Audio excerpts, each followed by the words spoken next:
Welcome to Timecode Dead Air, episode 3. Today we have someone who I am a huge fan of. He is a first AD extraordinaire, and coming from that side of the industry, I have been fascinated looking into his career and where he has come from and the films that he has done. We're talking about Grindhouse, talking about Sin City, talking about Alita Battle Angel, all the way down to Full Moon Entertainment, which I always talk about how much I love. And there are things in between, highs and lows.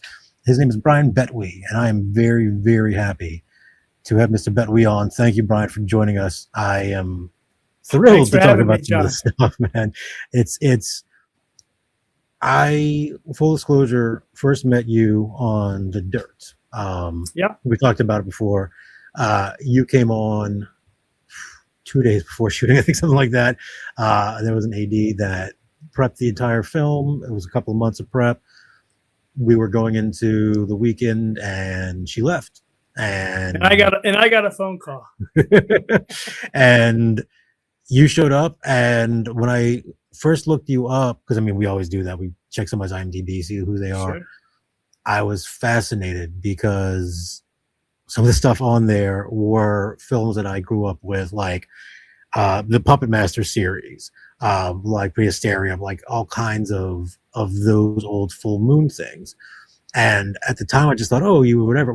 But talking to you since, you were full out just with Full Moon, from what I understand, right? 100%. I had like a 2.5, 3 year run with them at least, where we were just cranking them out for Charlie and Albert, and had some great times. Definitely learned how to make movies fast, efficient, and at a scale, And so, and have how fun. did you get started in the industry? Because it's a lot of people I've talked to are just, they loved movies, and they just wanted to be it from the get go. Yours was a little bit different, wasn't it? It is, because I love movies, obviously, but I was a big athlete as well growing up. But I went to college, and after college, I was trying to get into business, and I couldn't. So I just started sleeping with everybody I could, and finally, the door opened. No, just kidding.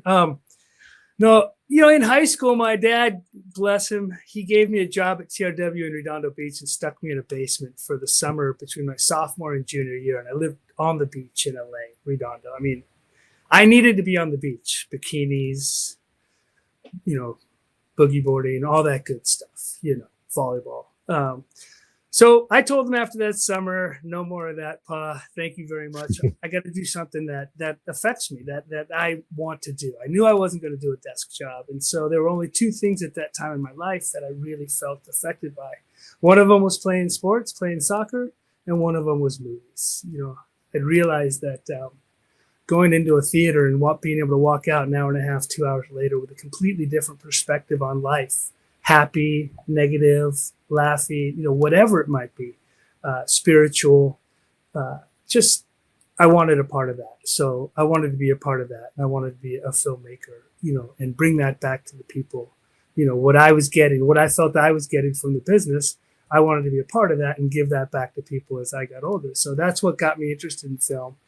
I went to Loyola Marymount, studied film there, made a couple films there, played soccer there as well. So still hold some records, but that was before it was a full scholarship program. So some of those records will never be broken.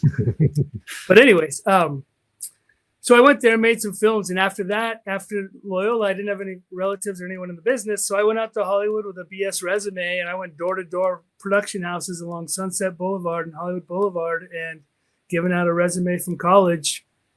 And a production coordinator named Angela Heald, bless her heart, she got me in. She hired me, brought me in, and it was a TV movie of the week with like Michael Nori, I think, and Lindsay Wagner, and I was the office PA on it.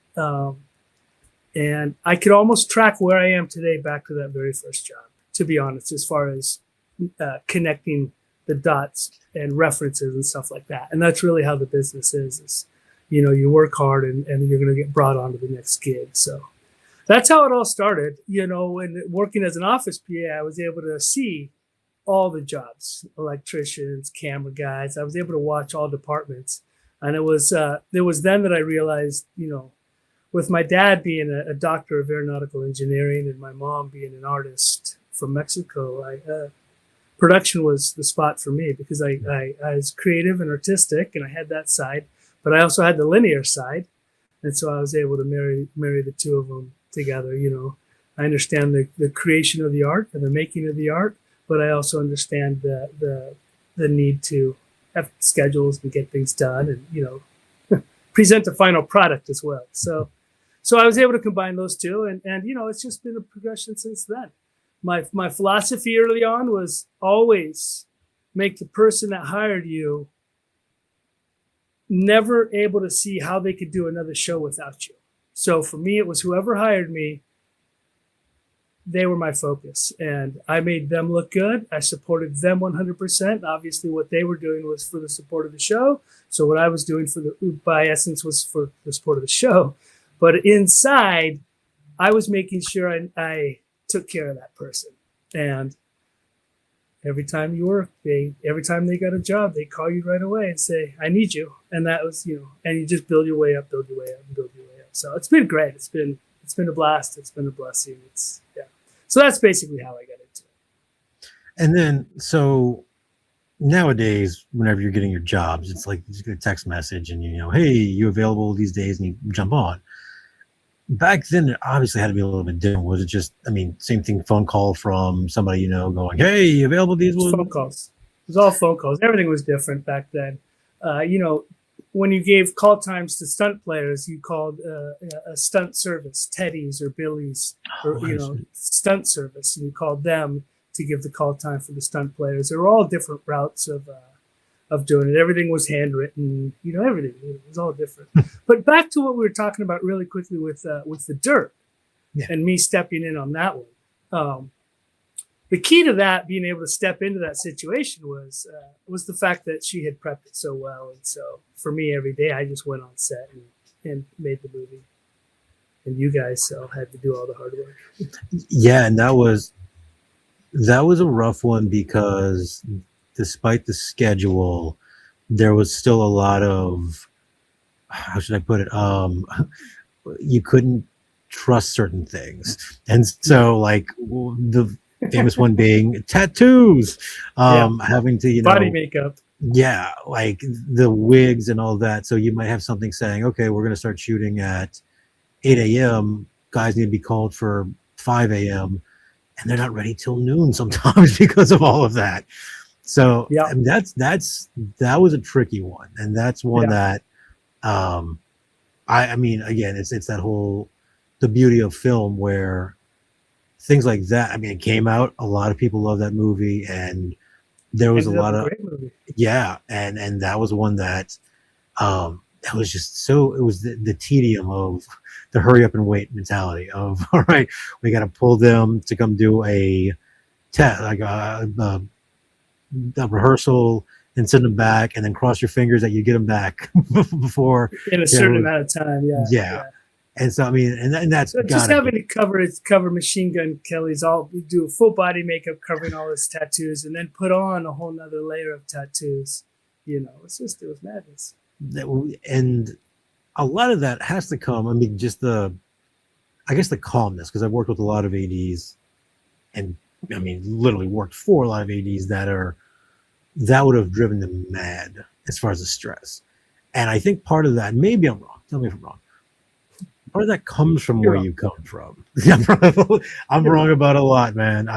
You're on it. But that's part of that has to be where you come from, because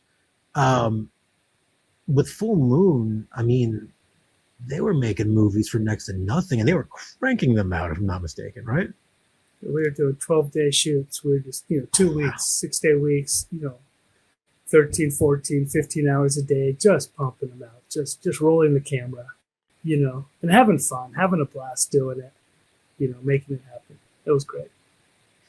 That's incredible. And how did you wind up with Full Moon? Was that Angela Hill as well? It was through the first AD that I hooked up with. So I got hired on Dr. Mordred as the second AD, and so that was the first AD on that one. Ended up bringing me along, because the second on that one moved on to do other things. Gotcha. So on that next one, he brought me along, which was another full moon gig. But I'll never forget that first on Dr. Mordred one day. I'm at base camp and I'm first time second AD.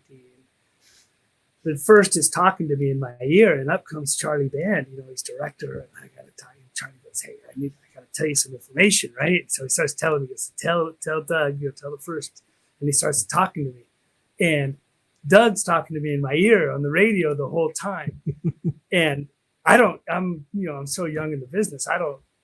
What I should have done at the moment, I should have said, "Excuse me, Charlie, 1 second." I should have said, "Doug, hold on, I got Charlie here talking to me.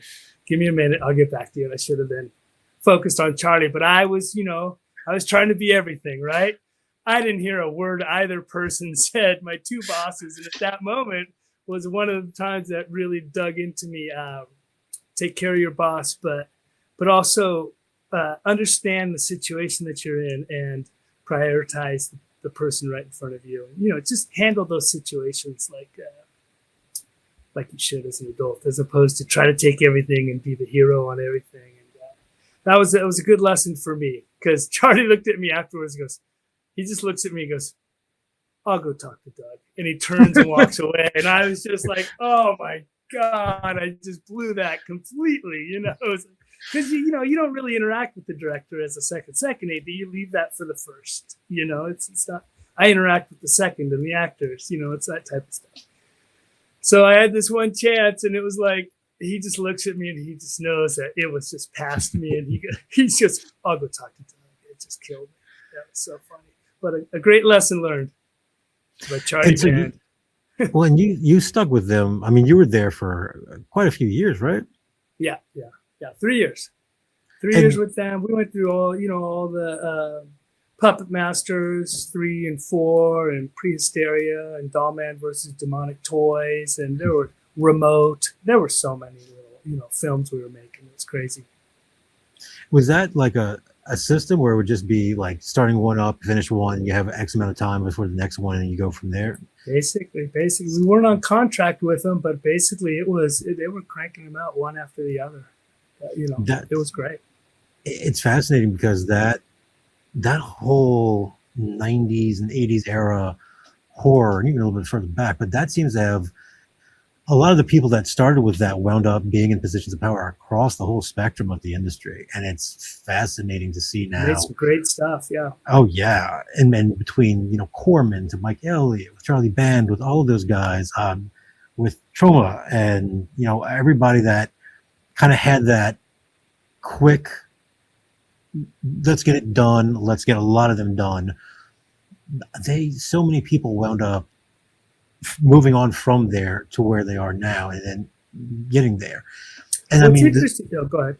Oh, I was just going to say, does that still kind of stick with you? Like some of the lessons you learned back then, does that actually follow you, or am I just making 100%. I was going to say, what's interesting about that is that even in the non quote unquote creative world, the production world, which is me, you saw that same path happen with me then being able to hook up with Rodriguez.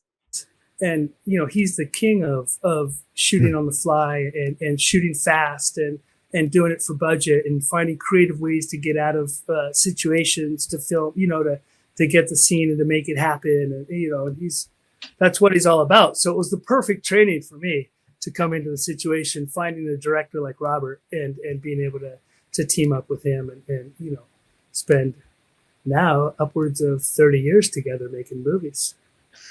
And so that's because it's the 30th year of Dusk Till Dawn. So was that the first one that you had done with? Yeah, From Dusk Till Dawn and 4 Rooms. 4 Rooms, gotcha. Right off the top. And so is that also following the team, and they wound up on From Dusk Till Dawn, or was that just something? Say that again? Was that just following the team that like you wound up on From Dusk Till Dawn, or was that something completely separate, like the first AD and all that team? Yeah, no, it was Doug. Doug was his first AD. Robert hired Doug on From Dusk Till Dawn. On 4 Rooms, I think was first. Okay. Before, and then when we got From Dusk Till Dawn, they hired Doug, and then I came with Doug. So I did movies after. I did a bunch. All the Full Moon stuff was with Doug. I was his second AD, and then he went on and started directing. So then I became Robert's first. And just continued on, firsting for Robert for for decades. That's always, it's fascinating to me at how that works, because I mean, it's not the only situation. Most people have their ADs, and that they will be with them, like their teams, from when they find who they want until the bitter end. And that is really cool that you wound up finding someone who kind of, the way that you came up in the business with Full Moon, with all the lower budget stuff, kind of connects to that. Because I mean, dude, it's amazing. It tied right into it. So was there a kind of a culture shock? Because I mean, if you're doing Full Moon, you've done some major stuff since then. Was there like a culture shock going from something like that to moving on into like the major Hollywood world? Because I mean, you were not so much because you're still working on other shows too. You know, in between shows, you pick up gigs, and so you're on some other stuff, and you're picking up. So you're seeing the bigger stuff too, you know, and you're a part of that, and your friends are a part of that. You're part of the business. The real culture shocks, the real enlightening stuff are the shows that when you get to go to like Romania, you know, I got to go to Romania, Bucharest twice to make movies. And, you know, just a couple of years ago, I was in Tbilisi in the Republic of Georgia. So those are the ones that are like, wow, okay. The real world out here, and you're still making your movie and doing what you do. You just dropped into a world and a situation that is so foreign, but fantastic. You know, it's just great. It's one of the great things about being able to do this job. That's got to be kind of amazing. The shooting in Romania. I mean, that's one of those places that a lot of people dream of going and just going to for multiple reasons. Being able to film movies in Romania, I mean, the vibe altogether has to be just perfect. It's incredible. Yeah, it's incredible, and everyone wants to do well. I was there. It was you know, my first time there was 5 years after Ceausescu, so I was there. It was still fresh. You know, I was there in 92, so I think it was. Yeah, so 5 years after Ceausescu, there were still bullet holes in the building. Jesus. The airport was blown out and just incredible, you know, just destroyed, demolished. And here's a good story for you. So the director I worked with had actually been there the year before making a movie for Full Moon, right? And so they were sending him back the next year to make this movie, Invisible, the Chronicles of Benjamin something. And they asked me if I wanted to go. And I said, well, you know, it would be my first time, first ADing. And I said, do they have Coca-Cola there in Romania? And they said, yeah. And I said, okay, I'll go do it. But anyway, so I get there. I've taken off, born and bred Redondo Beach. I take off from LAX, and 14 hours later, I'm landing on a runway in Romania. And I'm crapping you negative. There are like teenage boys lined the runway with guns, you know, and I'm looking out the window like, what have I just landed in? You know, this is not LAX. This isn't even, you know, Europe. This is, whoa, it is Europe, but, you know. So I get out and we go through everything, and the airport is just a shell, bombed out, walls are blown out, things are just, you know, it's just like, oh my God, what am I doing? This is amazing, but crazy. And so, you know, go into the city. The next day, the director's showing up. He's flying in. So I go back out to the airport with the producers to pick up the director, and he gets in and he lands, and we greet him, and we're walking out through the parking lot to the car, right? And the director's telling the producer, you know, saying, Vlad, man, this is incredible. The airport looks great. You guys have done so much with it. And I'm looking back at the airport thinking, what the hell did it look like last year? Because, I mean, this was the first sign that this whole place was blown up and destroyed. And here this director is saying, hey, it looks great. You guys have done so much. And all I can see are still blown out walls and stuff. So that was an amazing situation. And filming in Romania was great. I got to go back a decade later to do Highlander 4 Endgame, all with the same people. So it was great. And then in Tbilisi, just recently, I got to work with the same script supervisor. Wow. So 30 years later, you run into these same people. It's an amazing industry. And that's, I mean, that had to be kind of, Charlie Band has a lot of stories that are famous for its absurdities. I mean, that's got to be part of the thing of just going around and seeing some of that in action. Like, what the fuck did I get into? So definitely 100%. Nothing that I can talk about, but 100%. I can imagine. So you wound up getting hooked up with Robert Rodriguez. How long was it before you wound up starting to first for him? Because you were a second a couple of times, right? Yeah, it was. We'd come in after we were in Romania doing Highlander. They were shooting Spy Kids here in Austin, and normally Doug and I would have done that, but Doug had wanted to go on an AD and direct. I'm sorry, so gotcha. Doug went to direct, and I went and AD for him, and so Robert had a different AD team, and that didn't work out as well here in Austin. So when we were back in town from Romania, they called us up, and we came back into Austin and finished up Spy Kids. Basically, we ran 2 sets to get it done.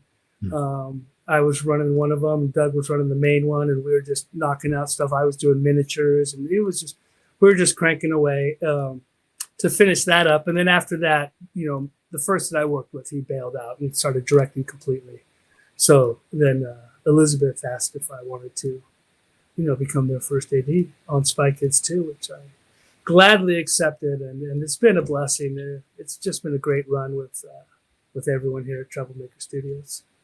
It's really fascinating, and I say that a lot because this conversation that we've had kind of fascinate me, that I always thought that certain movies would have been pains in the ass, and then talking to you made me realize, oh, wait a minute, no, it's not, because we had kind of chatted briefly about Sin City. And I just pictured, oh man, there's got to be so much to that, and that's got to be a nightmare because of all that. But I forgot that it's almost all green screen. Dude, almost all green screen, barring one scene. We were on that green screen stage. How is that? I mean, how is that? Because that's not a normal way of filming. No, what it is, it's awesome.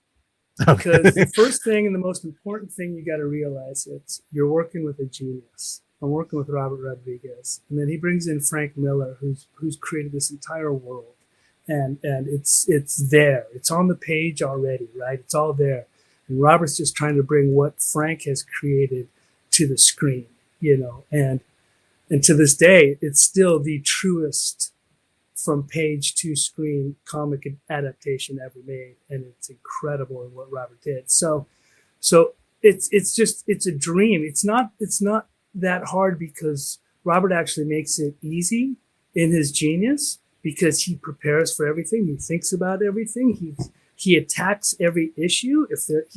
While he's the most creative director I've ever known, he's a pragmatist at the same time. He solves the issues, so many times he wants to get himself into a corner so he can solve the issues to get out of that corner in creative ways. Force himself into creativity is basically what happens. You force yourself into creativity. And I don't want to speak for him, but being able to, I just have to keep up with him. I just need to know what he's thinking and what he wants and make that happen, however that happens. And that's my job, and that's what I do. And so being able to, I guess the other big thing is that it's one voice.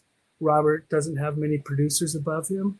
So you're just getting Robert, this is what he wants. He's saying what he wants, and that's it. You're not hearing other voices, and there's not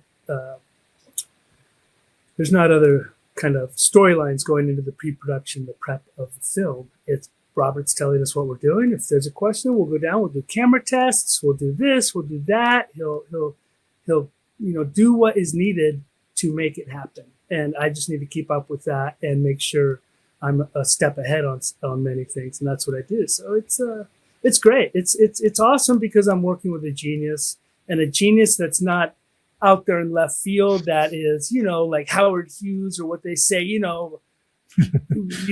locked up and, on Rocky or radio calling out commands and screaming or whatever. It's literally none of that. It's a guy walking on the set with his guitar, playing guitar, smiling at everybody, saying, "No, let's do this. Now bring that over. Come here, do this." And it's amazing. It's amazing. And at this point in his career, he's got such command of his game and such command of the set, such command of storytelling and the craft that that it just gets better, and everything we're doing. We just did something last year, a short little thing I can't really discuss at the moment, but it was just another step into a different realm of filming and another step forward in filmmaking, and it was just a great experience. So it's always breaking boundaries, whether it was 3D. He was one of the first ones that got back into the 3D stuff. Certainly was one of the first to start doing the digital stuff.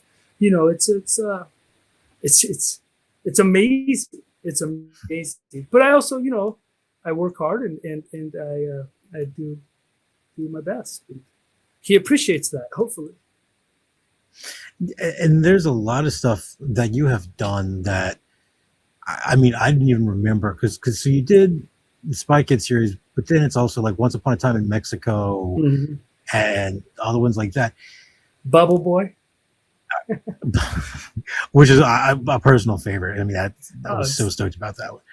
So that's the thing, funniest script I've ever read. Okay. So that's the thing is how I guess on a like information level for people who are looking at getting into the industry and they don't really know what they want to do and they want to do that. You kind of talked about how you started The Office. What made you go the AD route? Well, it was that. It was starting in The Office and seeing the process. I always thought I was going to be a director. And, you know, so when I came out of college, I thought, you know, I'm 22, 23 right now. In 10 years, I'll be directing, and that's what I'll be doing, and blah, blah, blah, you know. So this next decade is me just getting to that point. And quickly, as I started working, I realized that, you know, I worked with some really good directors, and if their film didn't make money or wasn't, you know, financially successful, never heard from them again or saw them again, or, you know, and it's like, it's not the easiest thing in the world. And so what I did at the time was I decided I'm going to try to have more of a career. And so I'm going to get to that directing spot, but I'm going to do it not through necessarily the trying to be a DP or an editor. I'm going to do it by being on set next to the director and next to everybody. Since the linear side came so easy for me due to my father's bloodline and his thoughts. So yeah, I went with production because all the other departments required things that I wasn't necessarily the best at. So what I was best at is communicating with people and organizing and, you know, basically being the captain of the team to a certain extent, right? Right. Well, and directing wise, so you still stuck with being an AD. Did you ever go into directing, or did you decide against that, or what? I did. I decided against it for now because, you know, you get into a business and you realize, and all praise and power to the directors, but they do need somebody behind them, right behind them. You know, your personal assistant, whatever. But on the floor, on the set, you need a solid, strong person that has the linear side and has the practical side of the entire production inside and out, locked up and happening. And that's what I bring to the table. Right. So I was able to achieve that and find that through those early days of production in The Office. Sorry, I got lost on where I was going there. Oh, it's all good. But so you just went the normal route of getting 600 days, or were you like 80 Yeah. At Full Moon, I cranked out all those days. I had 2 books. When I turned in the books, they handed them right back to me and said, "Okay, you're good to go. You can go. You can do anywhere." Because I think I had over 1,000 days or something. Jesus. So I was full in. It was right away. I was in. So what is the difference, I guess, or is there any difference of your approach whenever you are doing something like a Spy Kids or whatever, but then there's no like Once Upon a Time in Mexico, which, you know, other than the whole kids part of it and having to schedule around them, I mean, do you ever have to approach anything differently, or are you just kind of, it is still kind of the same no matter what the type of film it is? It's still the same. With kids, you're dealing with kids, you know, and you try to keep the atmosphere a little lighter on set. You're clearly trying not to cuss as much. And, you know, the kids make the rules, and there's the jar on set. That's the no cussing jar and that type of stuff. But you're going through the same process, you know, as far as production goes. And you got to cross your T's and dot your I's. You had asked earlier, and I got sidetracked. you had asked about the directing and whether I would wanted to Yeah. get into directing, and that's why I was going with that other answer, which I never got to. So here, let me go with it now. There is a side of directing that requires you to be in front of the camera. It requires all the publicity, all the travel, all the interviews, the podcasts. This is my first podcast, so this, so you can tell this is the side of the camera. I got a face made for radio, a voice made for print, they say. But there's a side of directing, and I've seen it, that requires a certain amount of a public image and going to parties and doing the Hollywood thing, both in the public eye and behind the scenes. And that was never me. It was never what I was. It was never what I desired. I never desired to be on the billboard, the face on the billboard, or any of that type of stuff. I just wanted to be a part of the process. And I'd like to be a big player of it, because I have those abilities, right? And I've, after years and years of learning and training, but I just want to be a part of the process. And I've always been the guy behind the guy, and I've excelled at that. And as you can see, Robert has kept me for close to 30 years, and that's kind of where I'm at, and that's. So I just wrote a script. Well, I wrote 2 scripts. The pandemic got me into. I said, okay, now I've done the career part. I've now established myself and all these good things the last 30 years. And now with this thing happening globally, forcing us indoors. Fine, I'm gonna start writing. So since the pandemic, I've written a couple of scripts, and that's been a big blessing that's come from what's happened lately. But I don't want to be, so where I was going to go with that was one of my scripts has gotten some attention, and Shudder actually asked, said, hey, look, we're interested, but we need you to attach a director, attach an actor, attach a DP, make a budget, make a schedule, and then get back to us. So I was able to do that. So Alejandro Brujes, Hollywood director, friend of mine, because we worked on From Dusk Till Dawn, the TV series together. He's a friend. He agreed to read the script, and he agreed to attach it to himself. So he liked the script that much. It was that good of a script. So, but I guess where the reason I'm bringing that up is because his first question for me after he read the script was, Brian, why don't you direct it?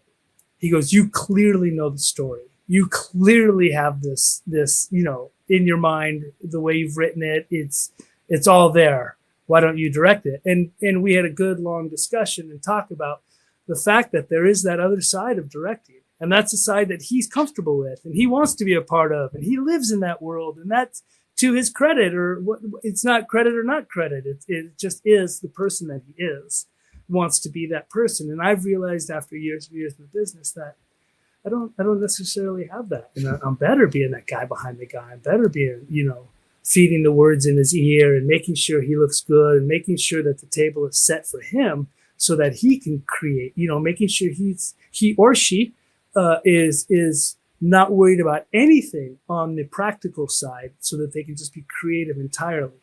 And so when it comes to directing, back to that full circle around, and back to the script and why I wouldn't want to direct it, is because that is that other side of directing that honestly I'm not interested in. I'm interested in being the guy behind the guy, the guy behind the girl, the guy that makes sure they're doing a great job, the best job that they can possibly, do.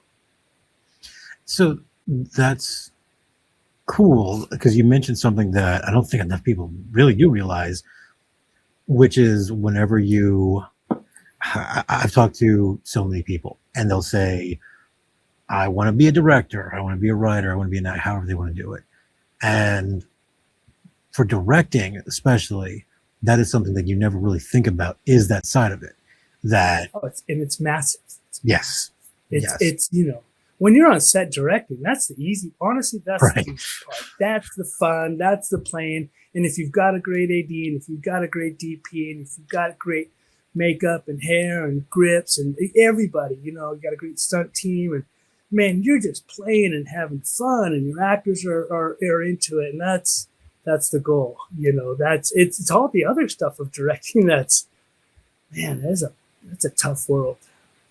And it's cool because not enough people talk about that. Like why a lot of people do stay behind. And I mean, that is the fun part. Like you said, I have so many people say, "Oh, I want to be an AD," and I don't think schools really teach what an AD does correctly. I mean, I know they don't, because at least locally they don't. And that is one of my issues, is that being an AD is a lot of work. It is 100%, yeah. First person I'd love hired. to teach. I'd love to teach at a university or something like that, teach production and go into all that stuff. That would be awesome. That'd don't know why great. They do not hire more firsts, because it would be, it's an incredible area. Just from, I did 15 years or so in the AD department, and I walked in on day one and I had no clue what I was doing, and I had AD'd stuff in school and it was just completely wrong. And you learn quick, but you also learn like that the people going to school do absolutely need someone from production teaching them, because it's just a different world. And it's a different world.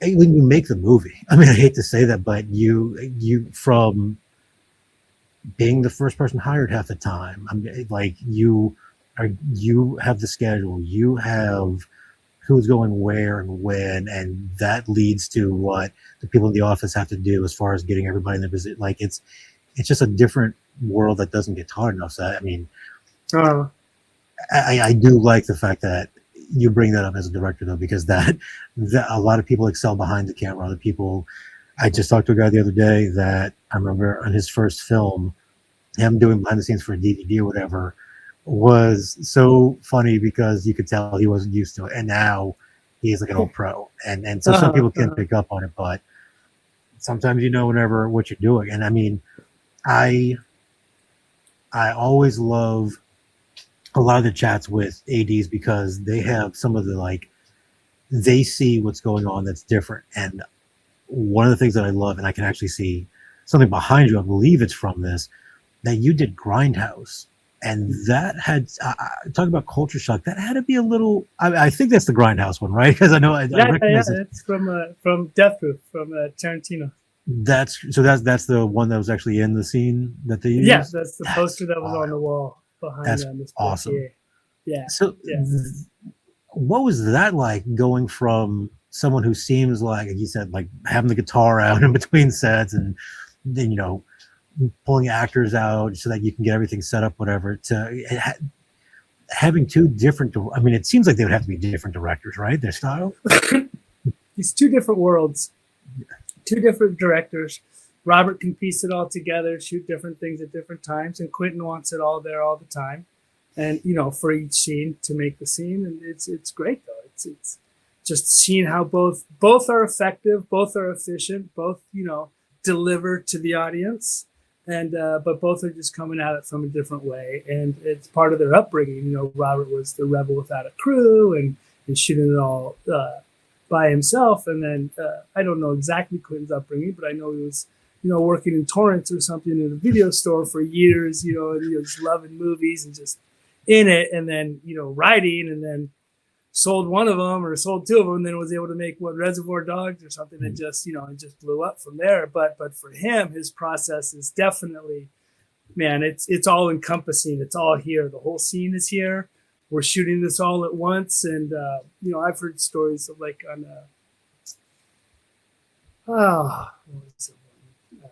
his Kill Bill, the scene in the trailer with Michael Madsen where he ends up getting killed in the trailer, big fight scene.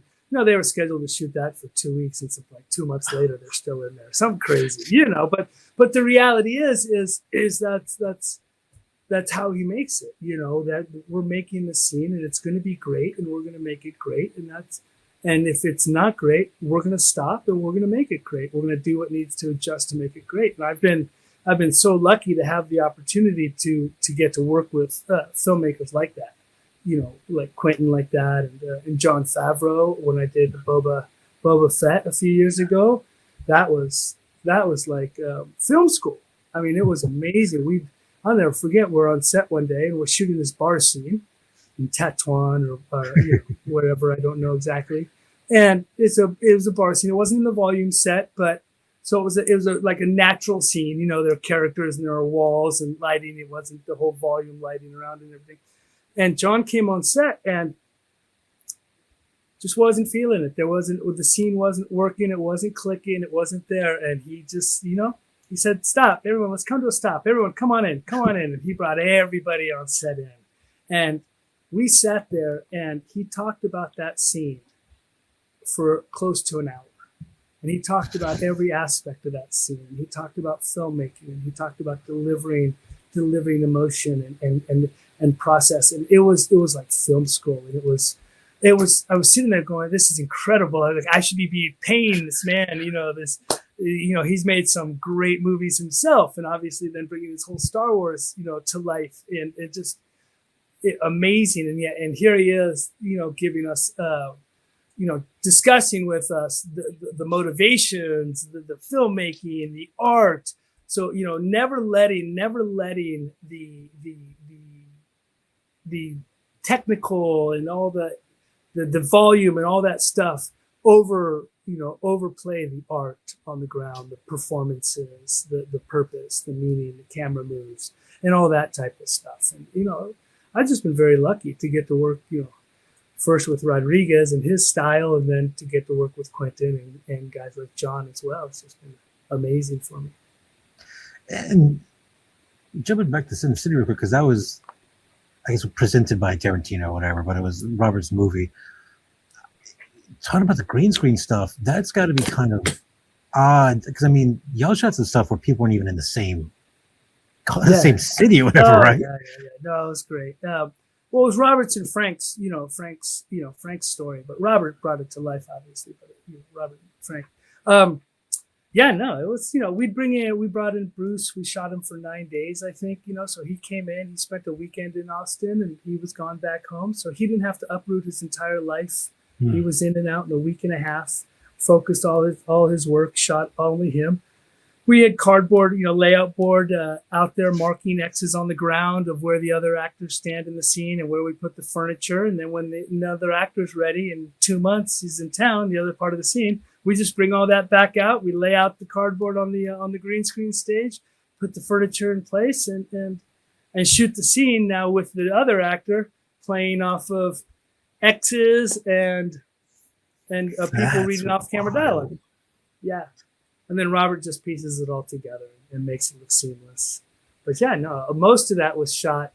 Well, all of it was shot on the green screen, and much of it was shot without the other actors around. But Mickey's who made that. Wow. He was amazing. I'll never forget one time where I think I'm not sure if it was the first one or the second one. I think it'll get mixed up in my head. But he pulled out the eyeball. One of the characters, right? And I'm sitting there on set with Greg Nicotero of K&B Makeup Effects, you know, the N of K&B, and done many movies with him, a legend himself, Walking Dead and whatnot. And we're sitting there, and he had done the eyeball, put the petroleum in the eyeball, you know, so it's all gooey. And we're right off camera, and we're looking up, and Mickey pulls it up, and he looks at that eyeball, and it's got the tentacles hanging down. And damn, if he didn't just pop that in his mouth and start eating it, bro. And oh my God. I looked over at Greg, and the look on Greg's face, who has, you know, he's a legend in the business as far as makeup effects, and you know, he's done so much stuff. And I've never seen a man so shocked and grossed out and just amazed. And, you know, we were just laughing our asses off. It was so funny. You know, but Mickey was just amazing on that one. But he ate the eyeball, petroleum, junk in there and everything. He just gulped it down. That's got to be kind of, I mean, did y'all That know what wasn't you're scripted. Well, did y'all know what y'all were getting into? Because I mean, he hadn't done anything huge in a while at that point in time. So is that what had happened was we'd actually worked with him in Once Upon a Time in Mexico. So Robert brought him back for Once Upon a Time in Mexico. So when we were down in Mexico, we were with him down there. He had his dog Loki with him, and he was great. He was, whatever you hear, whatever. But I got to tell you, my personal experiences with the man were at different times of his life, than what other people have. So my personal interactions with Mickey were once upon a time in Mexico, and he was incredible. He was thankful, grateful that, you know, he was getting another shot in the business, and we were bringing him in, and Robert was giving him a shot, and it was great, and it was memorable. And then he was perfect for Marv, you know, in Sin City. You can't be more perfect. So he came up and cranked on that. He even did prosthetics and stuff, and you know, I think he was great. So we had a great experience with him, you know. And so going back to Grindhouse, like, was that one shoot, or did y'all separate that into 2 movies? 2 movies. It was 2 movies. Yeah. But it was the same, like the back to back. We shot them back Okay. to back.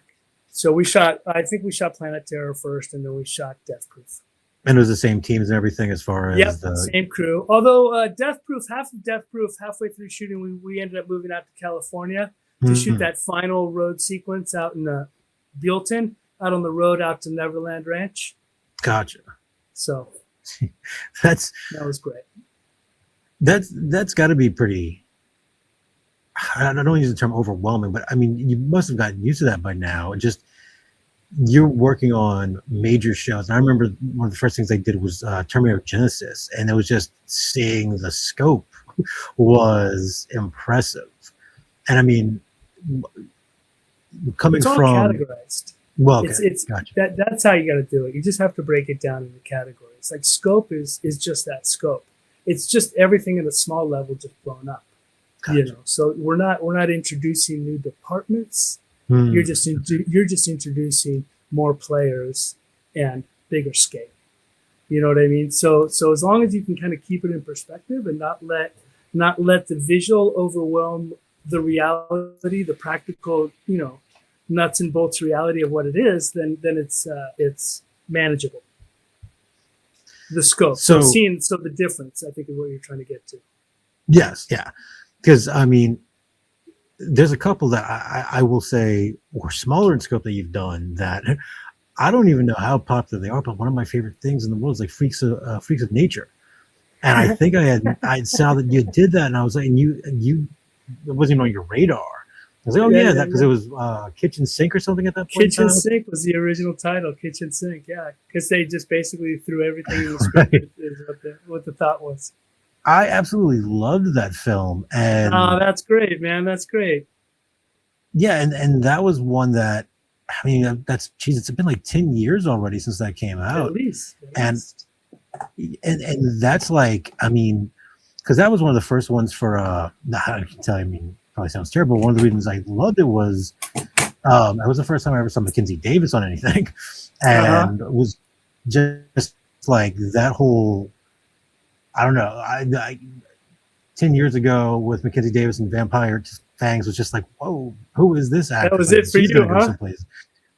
That was, yeah, it was the weirdest thing because I was just like, I mean, but also because we had just done Keanu down here.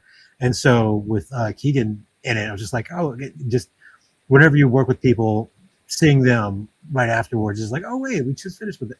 And so that was kind of cool. And, but then you also, and this is something that I'm just kind of curious about because you did From Dusk Till Dawn, obviously, and then they did the series.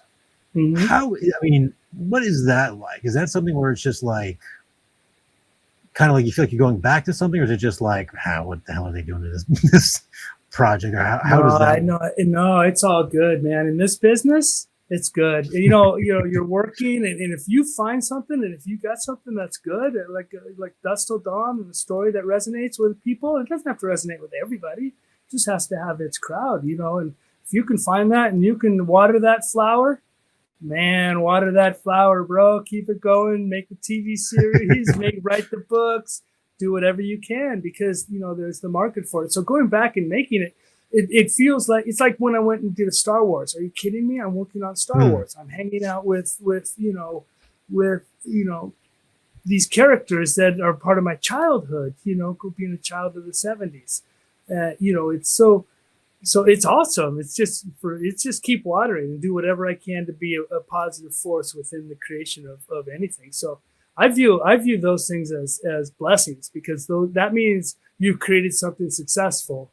And people want more, you know, that's the best part. It's like all the Spy Kids, you know, boom, people want more, people want more. And when you've created something like that, man, you have a legacy. I mean, Robert Rodriguez and Elizabeth Avellone have a legacy, and I have a legacy on their tails to a certain extent, which I'm very proud of, because every kid's watched those movies and they can keep releasing those movies, and they're all good movies and they all have good messages, and they're all, they all come from a good place, and they're all entertainment and fun, and they're simple and genius, and I'm very proud to have been a part of all of that. I would love to keep making more. So you also did one that I'm curious what it was like, because it was pretty big at the time, and you call it a softball sometimes when we talk about it, but if there's one movie that you didn't get a chance to go back to, it would probably be Alita, right?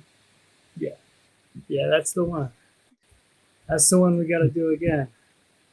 That's the one that needs a sequel. It needs 2 sequels. Because that's one that I don't even know.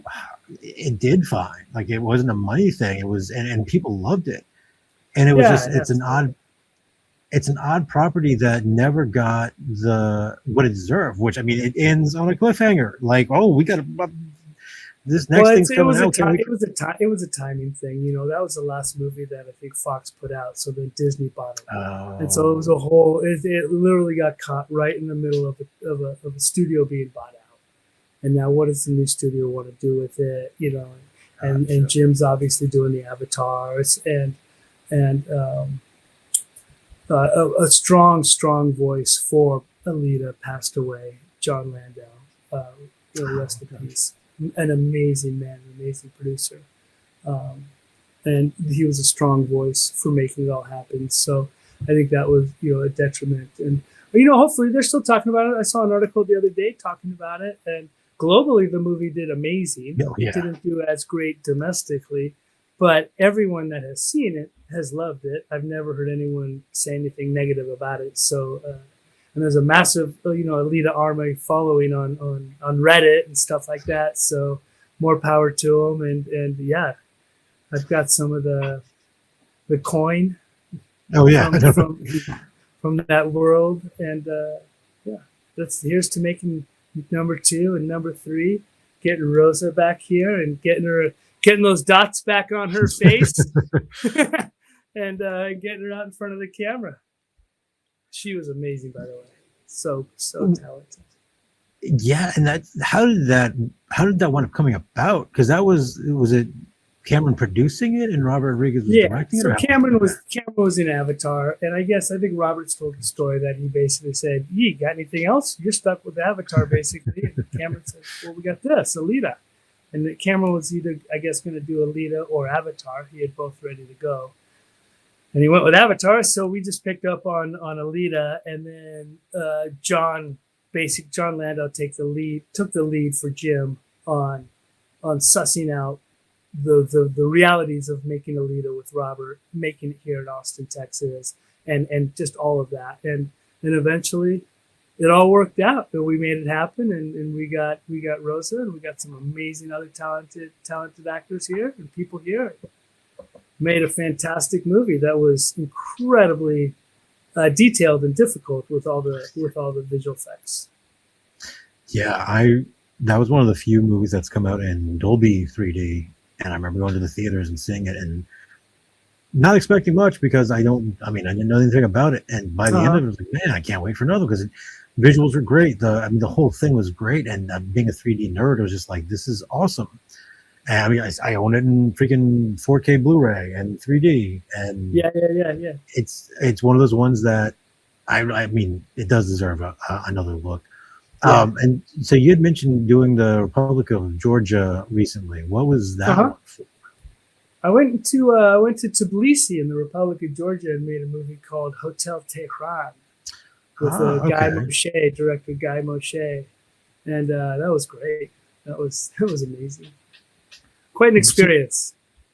So how did that one come about? Was that just another That was actually, strangely enough, not strangely enough, but that was an interview through the agent. So now as I've gotten older in the career, I have an agent, and kind of view that as being always at the bar, right? It's kind of like that online dating stuff they do. You know, you're always at the bar, I guess. You know, if you're online dating, it's the way I presume that is. I don't know. But anyways, what we're talking about? Oh, Hotel Tehran. So I got that through an interview and through the interview process, and that was just a great experience. We shot with Liam Neeson in Jackson, Mississippi, and then we went to Tbilisi and we shot there with a whole bunch of international stars, and it was great. It's quite an experience making a movie in a country that has no infrastructure for filmmaking, but has a dedicated group of people that want to make films. That's awesome. It's always a challenge. But the best thing about Tbilisi, I got to tell you, is that it inspired me to write an homage to the greatest horror movie of all time, An American Werewolf in London. So I ended up writing An American Werewolf in Tbilisi. And, oh, nice. So, you know, the first day I got into Tbilisi, they have these underground tunnels that take you, instead of crosswalks on the top of the street, they're underground. Oh, and man, you drop right into these stone things. And the first thing, I just stopped. I just went, An American Werewolf in Tbilisi. I mean, I was in there. I could see it. I could see everything right there. And literally from the first day that I got to Tbilisi, I started taking notes and writing stuff down and getting ideas. And now I think I mentioned that I had written 2 scripts since the pandemic started, and the second one was An American Werewolf in Tbilisi, and it's gotten amazing reviews. It's gotten a lot of people. No one has not liked it. So anyone out there in the Landis world looking for sequels and whatnot for your movie, I've got something. It's an homage. I've got it for you. Give me a call. Awesome. We can talk. That's awesome. So what?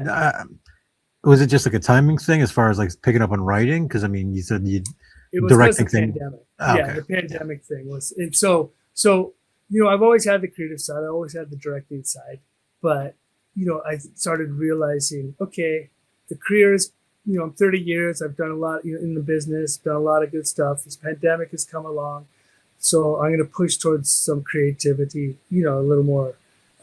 As opposed to what would require me to be in front of the camera for publicity. And that's another thing, writing, writers aren't necessarily out there, pushing the movie. It's the director that's pushing it, and the producers and the actors. So, so that was the way I figured I can express myself creatively.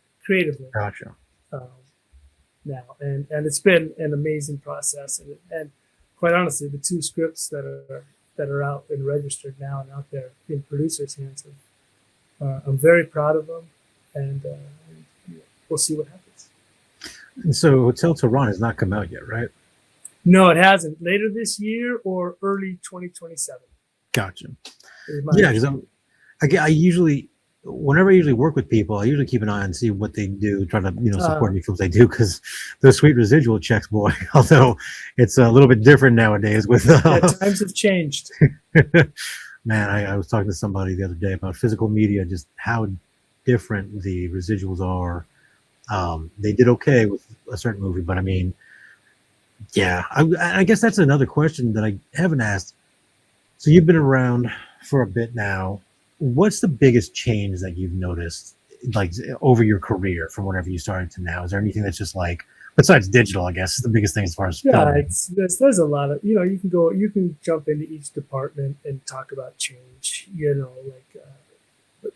sound department with the Nagra and the camera department going from film to digital, and even script supervisors now they're just in on their computer the whole time doing stuff, hardly able to watch everything. And with the digital, the biggest change for me is the umbilical cord filmmaking. We're now an umbilical cord. We film by extension, meaning the camera's there on the set with the actors, and then it could be 20 yards away, 50 yards away, wherever it is an umbilical cord leading to where the director is and the monitors with the script supervisor and everybody. And then there's an umbilical cord from the camera going over to where the DP is watching with his monitors and everything. And he's got an opinion on stuff. And the director has an opinion on stuff, but you have the camera up front. So you now have to branch your AD department out to where you've got voices everywhere. So there's all this communication happening. And that was never the case before. It was always everyone's right there by camera looking at a little monitor and whatnot. So for me, that's the biggest change, because we have ADs haven't, the Directors Guild, or I don't know who actually does, but we haven't necessarily adjusted for that. Gotcha. You know, we haven't, because it takes more than just a PA standing next to the director to be able to give cues and whatnot. It takes somebody with experience that can, interact with bigger people, so to speak, and can handle situations and stuff, and can relay information, and stay calm. And, it takes experience to do that. And it's not easy. It's much easier to make a movie when you have everybody right next to each other, on top of each other, all making the decisions right there, as opposed to spread out. So for me, that's been one of the bigger changes that I've noticed in the business. One of the main ramifications from going from film to digital has been that. And as far as writing goes, you didn't just write some scripts, if not mistaken, right? I looked up, you have a book out somewhere, if not mistaken. Yeah, I correct? wrote a book. That was actually what I first did, because I wanted to just play a little bit and see what I could do. And I had written down all these rules for this. I like to do survivor pools in the NFL, which is basically you pick one team a week and you have them win. No spreads or anything, and you can only take one team a year, so you can't keep taking the same team. And basically it's called the survivor pool. So I'd written down all these commandments, I call them, to how not to lose, because I lose every year. I'm not good at it. I lose every year. So I know how to lose at that. So I wrote all those commandments down, and I wrote a book called The 50 Commandments for surviving, for winning your pro football survivor pool. It's on Amazon, everybody. But anyways, yeah, I did that as a way to kind of break out of my shell, as far as put something out there where I'm a little more in front. And I wanted to do that during the pandemic, because everyone had been pushed behind, in closed doors. So I wanted to push back a little bit. And I thought, well, I'll just write something and publish it. I'll just do something, and get something out there. And that was kind of my own little way of trying to keep myself out there, so to speak, even, for myself. So yeah, it's been great. I mean, it hasn't been a big seller or anything, but it's a lot of fun. And we have developed some other pools based on it and a bunch of new rules. And so, yeah, it's got its own little following. And so one of the things that you had mentioned before was you wanted to kind of do some teaching. So I'll give you this last kind of bit. What if you could tell people that are, interested in pursuing film, what would you tell them as far as advice, which departments to go into, things like that, that you could offer to them? I think the best advice is to stick with what you're good at. You have to be able to be mature enough as an individual and confident as an individual to know what you're good at and not good at, and be able to see where your strengths and weaknesses are. And that just takes a little reflection, and it's as simple as putting a list and writing on one side pros and writing on one side cons. The subject is above. Okay, wardrobe department, pros, cons, and you write down all the pros, you write down all the cons. Okay, hair makeup department, pros, really cool, get to work with the actors. Oh, early hours, got to be in early before calls, so the hours are tough, whatever. Cons, I suck at makeup. Okay, I'm not doing that. You know what I mean? So it's as simple as you can do stuff like that when you really want to break it down, but find your lane. And then for me, like I said before, it was always about the person that hired me. Whoever hired me, I was going to make sure that person never regretted that. And I was going to make sure that person, whenever they went on to another show, couldn't imagine doing that next show without me. So that was my goal, was cover your ass and make sure the person that hired you could never see doing a show without you in the future. And that's what I did. And, it worked for 30 some odd years. And now I'm trying to, I love first ADing, so I love doing that. And I want to keep doing that. But I also, I'm really enjoying the writing and being able to express myself creatively. because it's all been up there. It's just now coming out. So if people want to keep up with you or keep track of, so you got Hotel Tehran coming out, you've got hopefully American Werewolf in Tbilisi, and then you got Expedition Sasquatch. Expedition Sasquatch. Yeah. If people, that's the big one. That's the good one, John. I think you've actually read that one. That's the one. It's pure comedy. It's Sasquatch and all it needs. Right now, I got a director. I've got actors that have read it, that have agreed. In fact, one of the actresses thanked me because she goes, "This is the first script I've read this year, and it's so good. It's so good. I'm going to end up reading so many scripts this year, and I'm just so happy that it started like this." She was actually asking if there were sequels already, and her character dies. So that was the biggest compliment I could have gotten. So yeah, hopefully we'll see. Awesome. And so if they want to kind of follow you, do you deal with social media at all that people can kind of keep track of that or not? Not really. 50 Commandments has a page. I'll sometimes post stuff on 50 Commands. What is the... Sorry, I'll just look at it. 50 Commands for SP. Okay. At 50 Commands for SP is where you can basically find me. But beyond that, I try to... Again, I'm the guy behind the guy. I try to be that guy. It's not about publicizing. I'm not personally trying to generate myself out there. I will make sure that I bug you anyway. Whatever. Yeah, but I'm here to support everybody else and crank for anybody else out there. Absolutely. Yeah, and I will keep bugging you as things go along, as your films that you wrote get closer, things like that. Because I did read it, and it's a fun one, and I really do hope. Thanks so much. Absolutely, and I know on my end, always happy to do whatever I can, because you've got the stuff there, and it's gonna, whenever it does come out, I do think it's gonna wind up. It's what did you call it? It's kind of like an old. It's like a slapstick comedy, but not quite slapstick. And then it's a horror movie. It's basically an 80s movie. One of the producers that took me to Tbilisi and made that movie and made it happen, he read it and he goes, "Brian, this is easily in the top 10% of funniest scripts I've ever read." He goes, "It's like an 80s comedy. It's ready right now to go out to directors, producers, and actors." And I was just blown away. It was the greatest compliment I could have gotten. That it's like an 80s comedy. Yes. It's written just to be funny, nonsensical, Sasquatch, pure, insane, just humor. And I think it does. I think it achieves that. It does, because I'm a huge, and this is kind of embarrassing to admit, but I'm happy with it.